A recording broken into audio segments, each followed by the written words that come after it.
Todos. O nosso bate-papo de hoje, então, como o Wagner já adiantou, é sobre a primeira das bem-aventuranças que Jesus nos deixou no Sermão da Montanha. Então, vale a pena todos nós um dia passarmos os olhos, lermos aquilo lá. O Sermão da Montanha é algo divino e não poderia ser diferente. E nós vamos ver também por que essa é a primeira das 8 bem-aventuranças. A primeira é exatamente essa que está aqui. Bem-aventurados os pobres de espírito. E esse pobres de espírito já deu muita polêmica, porque o entendimento de pobre de espírito é muito variável conforme a região, a época, a religiosidade, tá, que está tratando do assunto. Então nós vamos ver o porquê que ficou polêmico e vamos tentar passar a ideia realmente que Jesus nos deixou. Então, antes de mais nada, a gente vai fazer um preâmbulo, fazer uma introdução, antes de entrar no tema propriamente dito. Então, o maldizer da vida. Na vida atual, na existência atual que nós estamos passando, é uma vida de bastante pressão comercial, A gente sempre está tentado a comprar alguma coisa, a adquirir, seja um carro, uma casa bonita, roupas, sapatos, enfim, tudo aí é uma pressão. A gente olha o celular, tem uma propaganda, liga uma TV, tem uma propaganda. Tá? E muita gente começa a se maldizer da vida, dizendo, eu não tenho nada, a minha vida não está legal, eu não consigo nada. Mas todos nós sempre tentamos pensar, ou pensamos, nos bens materiais, nas aquisições materiais. Então, aqui nós temos que fazer hoje uma parada e começar a pensar agora nas aquisições espirituais. Que tudo que Jesus deixou, tudo que está nos evangelhos, tá, é a parte espiritual. Jesus sempre falou da parte moral e espiritual. E os seus exemplos foram em cima disso. Tá? Então, como preâmbulo, as pessoas reclamam de suas vidas, que são vazias, querem o reconhecimento de todos, e aí buscam títulos, buscam ser diferente de alguma forma, creem que para ter valor precisam ter bens materiais, conquistas profissionais, lutam e desgastam para atingir objetivos materiais, mas nunca estão satisfeitos. Eu estou falando de forma geral, tá? Não é para ninguém especial. Tá? Isso causa uma inquietação, uma sensação de solidão e de algo que está faltando. É o famoso falta a terra embaixo do pé. E independente da situação econômica de cada um. Isso eu estou falando assim, os muito ricos também, aqueles que têm muita posse, sempre querem mais. Não é verdade? Vocês conhecem alguém assim? Tá? E aquele que não tem nada sempre quer alguma coisa também, na parte material. Pô, mas está errado querer bens materiais? Não. Todos nós temos o direito e o dever até de buscar vivermos melhor. Tá? Mas esse preâmbulo para a gente entender o recado de Jesus, que na época que foi falado, que foi exemplificado na montanha, não foi bem compreendido por aqueles doutores da lei, aquelas pessoas que se diziam, então, entendidas e cultas. Tá? E quem é que absorveu o Sermão da Montanha? Os pobres, aqueles mais humildes. Tá? E esse é o recado que Jesus nos deixou. Então, Deus somente se interessa pelo nosso interior, pelo nosso caráter, pelo nosso eu verdadeiro. Deus não vai dar mais valor a nós porque conquistamos títulos aqui na terra ou conquistamos bens materiais. Isso, para a dimensão espiritual, não tem nenhum valor. Nada vamos levar dessa parte material. Tá? E é sobre o nosso interior que vamos falar. Em outras palavras, entender o significado de pobres de espírito mencionado por Jesus nas bem-aventuranças. Tá? Então está aqui o Sermão da Montanha, tá? E as bem-aventuranças. Tá? Então são 8. Ele começa então Os pobres, bem-aventurados os pobres de espírito, porque deles é o reino dos céus. Essa é a passagem. Depois ele fala bem-aventurados os que choram, bem-aventurados os mansos, bem-aventurados que têm fome e sede de justiça, bem-aventurados os misericordiosos, os limpos de coração, os pacificadores e os que sofrem perseguições. Cada uma dessa dá um tema maravilhoso, ou para uma ou várias palestras. Nós vamos ficar, então, na primeira lá, tá? Em amarelinho. Bem-aventurados os pobres de espírito, porque deles é o reino do céu. Então, qual é o significado de bem-aventurado e pobre? Bem-aventurado poderia ser traduzido como feliz, ou até muito feliz, tá? Então, se a gente procurar nos dicionários da vida, nós vamos lá, significa feliz ou abençoado, né? E pobre, como adjetivo, significa desprovido ou mal provido de recursos, tá?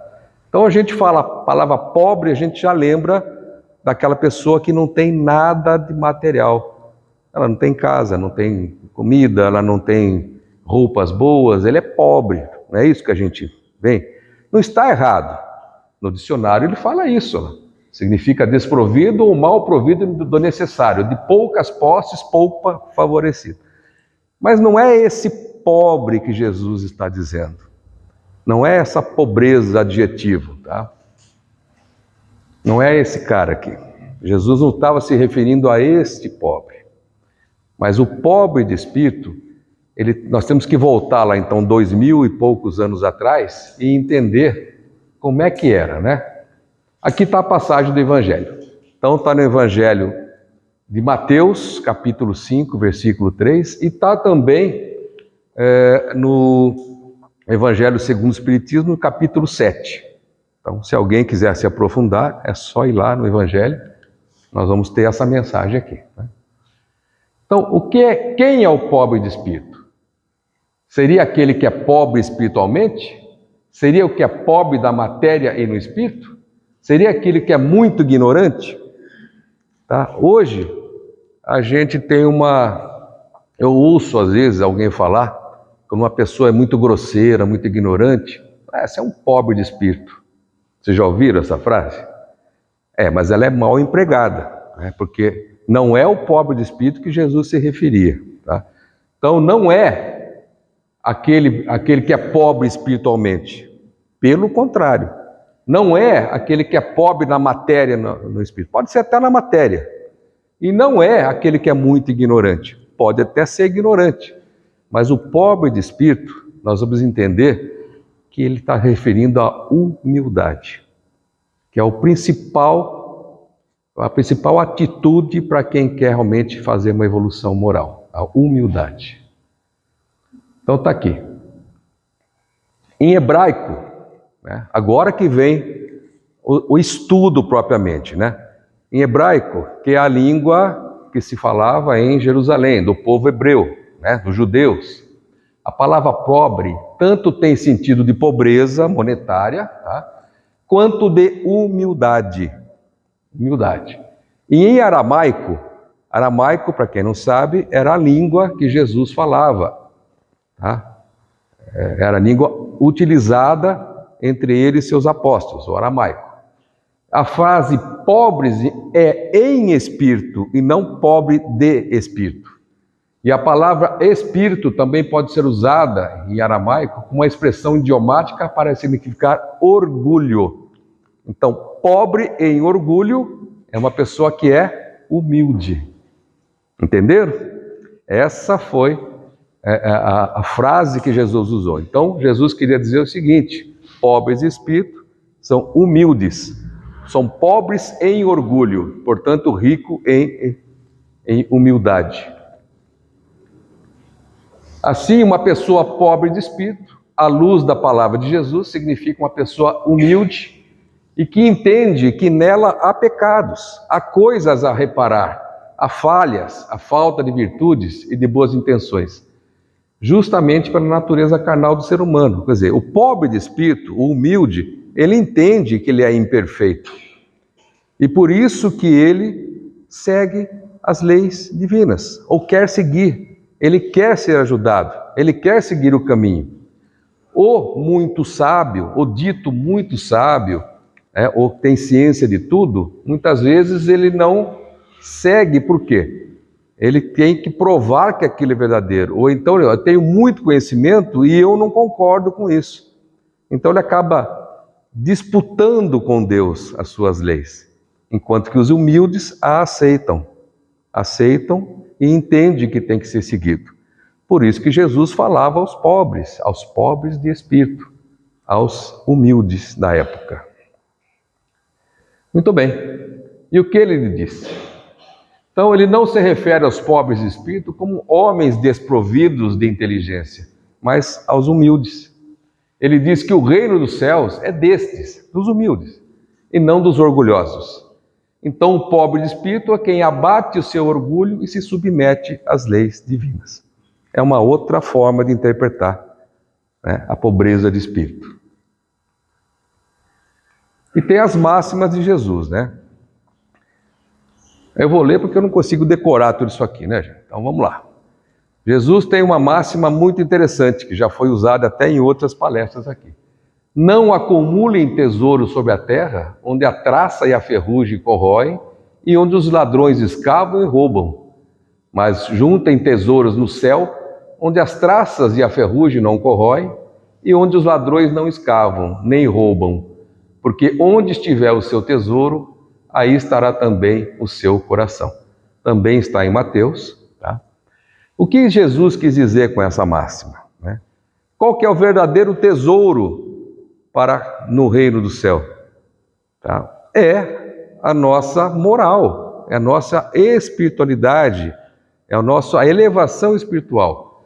O que são os tesouros que a terra corrói, que as traças comem, que os ladrões roubam? Os bens materiais. O carrão que vale hoje R$1 milhão, se você deixar no tempo, ele vai ser corroído, vai se enferrujar, não vai funcionar mais. As roupas caríssimas, as traças vão furar e comer. Tá? Mas aquele conhecimento, aquela moral elevada, aquele seguir as leis, isso ninguém tira. A traça não come, a ferrugem não acaba. Então essa é a máxima de Jesus. Tá? E pouca gente conseguiu entender. Então os grandes doutores da lei, dos templos de Jerusalém não conseguiam entender, porque eles não concordavam. Eles concordavam com os rituais que eles detinham ali, eles concordavam com aquela série de coisas que eram pregadas nos seus templos, mas não conseguiam se rebaixar e entender que a humildade estava acima de tudo aquilo. E até hoje, pouca gente ainda entende, né? Então, codificando a mensagem, podemos sim querer ter riquezas, prosperar financeiramente, como já foi dito, mas lembrando sempre de ter um objetivo segundo a vontade de Deus, sempre ajudando como pudermos ao próximo e com humildade de coração, acima de qualquer posse material, status profissional ou títulos. Então, não há nada. Jesus nunca disse que, olha, vocês não podem acumular riquezas. Podem, mas não esqueçam a parte espiritual. Não esqueçam de tratar o próximo como a si mesmo e Deus acima de tudo. Essa é a mensagem dele. Ninguém falou que tem que ser humilde, tem que ser desprovido de tudo. Jesus era desprovido de tudo, mas ele era um espírito a ser seguido. Nós somos imperfeitos. Ele era um espírito de luz, bastante elevado. Nós temos que seguir os seus exemplos. Mas não é largando tudo, passando fome, necessidade. Não é isso que Deus nos pede. Mas que não esqueçamos a humildade do coração acima de qualquer posse material. Muito bem. Na balança de Deus, né? Na balança de Deus, todos os homens são iguais. Somente as virtudes distinguem-se aos seus olhos.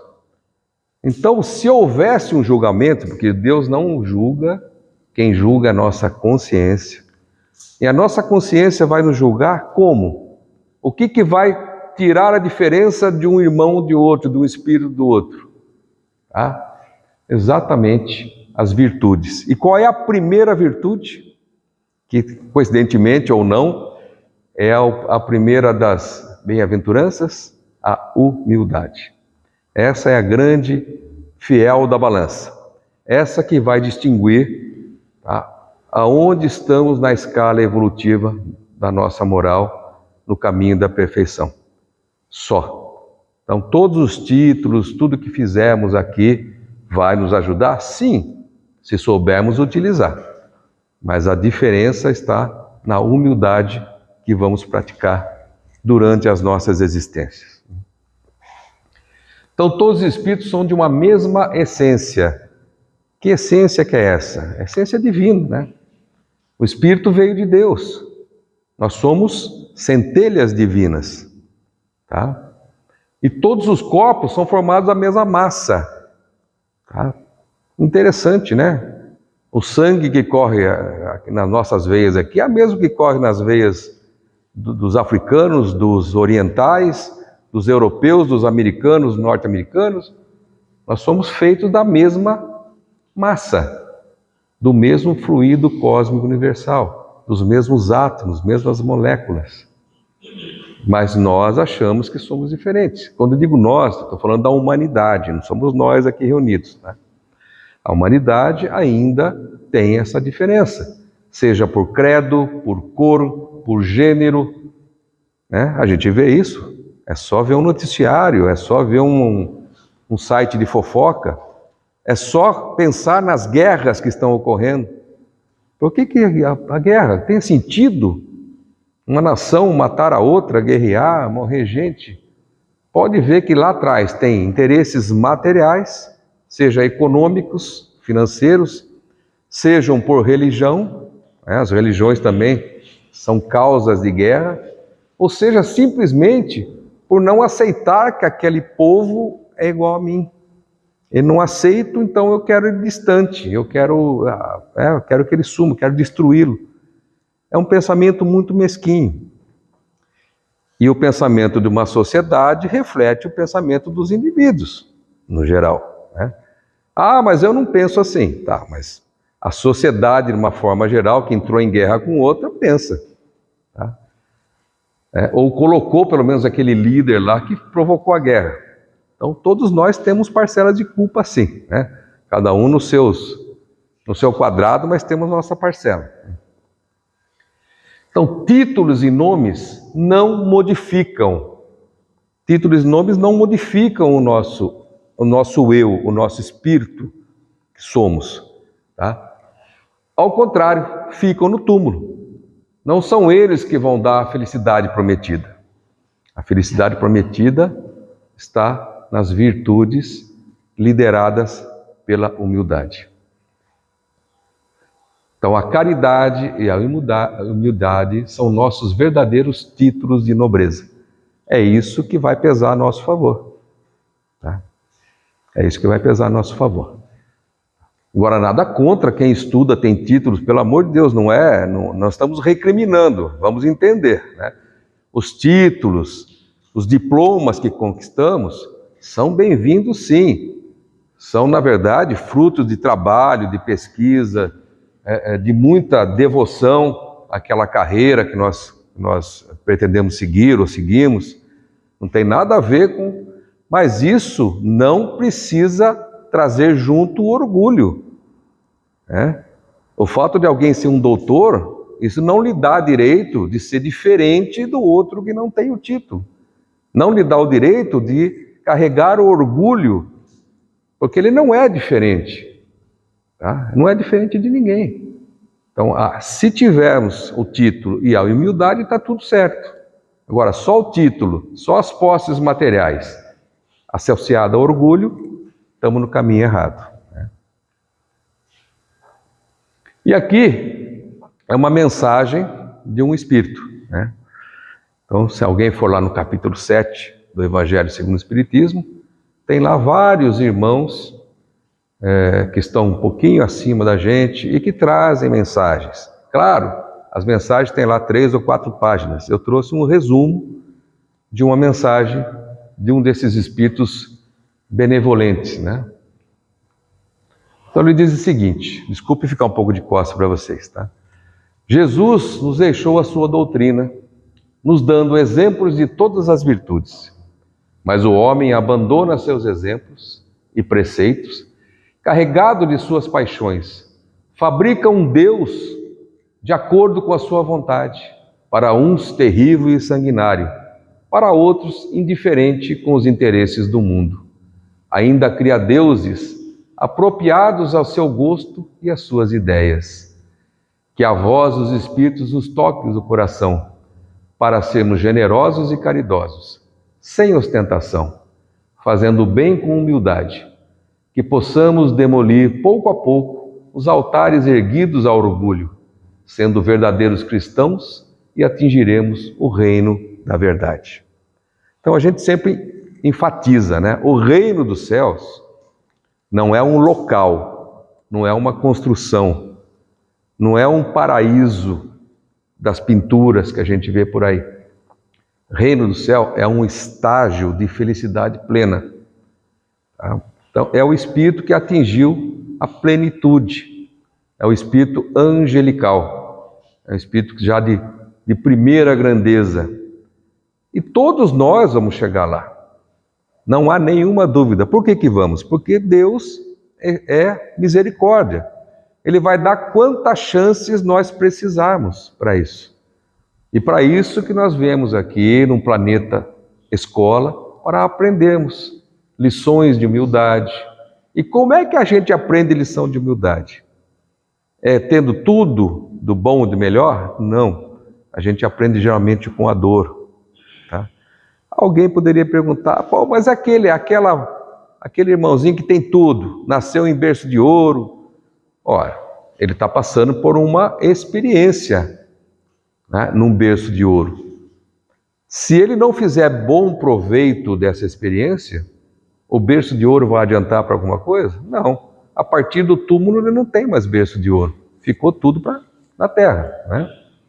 Então, eu vou contar uma historinha interessante que me ocorreu agora, né? Chico foi fazer uma pequena viagem para Belo Horizonte. Tá? Ele era de uma cidade do interior, de Minas, e foi para Belo Horizonte. E foi uma equipe junto com ele. E uma equipe de médiuns, de colaboradores da casa espírita, que Chico doutrinava. E de repente Chico olhou e viu um mendigo, desses andantes da rua lá, aquele cobertor todo surrado, cabelo sujo, descalço.